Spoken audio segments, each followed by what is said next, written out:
In a quiet village surrounded by tall grass and red earth, there stood a baobab tree older than memory. The elders said it had seen generations rise and fall. They said it remembered betrayal. They said it remembered love. And they warned the villagers, never go near it after sunset. Kellen was not afraid of stories. He was a young hunter, strong, quiet, and alone.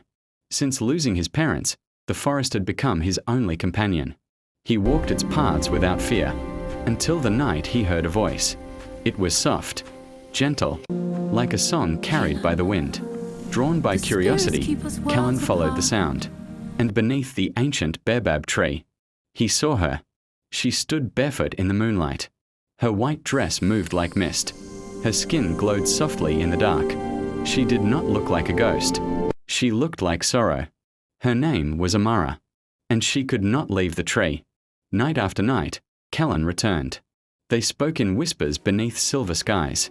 She told him she had once lived in the village. She had once loved, but love had betrayed her. Her life was taken beneath that very tree, and her spirit was bound to it forever. But something began to change. Where there was once sadness, there was laughter. Where there was once silence, there was warmth. Kellen fell in love, not with a spirit, but with a soul. The village began to notice his absence at night. Whispers spread like dry season fire. Mama Sade, the oldest woman in the village, watched carefully. She knew the truth. And one evening, she warned him, "If you declare your love before the people, she will be lost to you forever." But love does not listen to fear. During the village festival, under drums and dancing, the chief called Kellen forward. He was accused of bringing darkness to the land. The crowd demanded answers. Silence would have protected her. Silence would have kept her near. But love is not silent. And so Kellen spoke. "I love her." The sky answered him. Thunder split the air.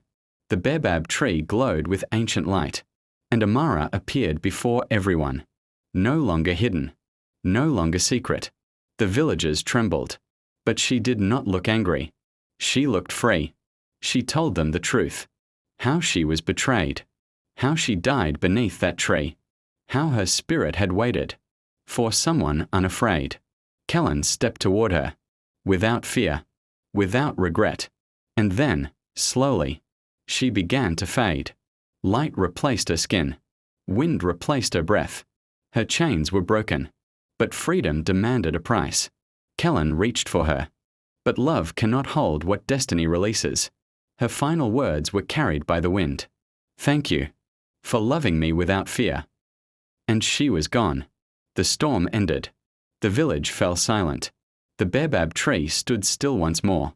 But Kellen remained beneath it, alone. Seasons passed. The grass grew tall again. Children played in the distance. And Kellen would sit beneath the ancient tree at sunset. Some nights, the wind moved softly through its branches.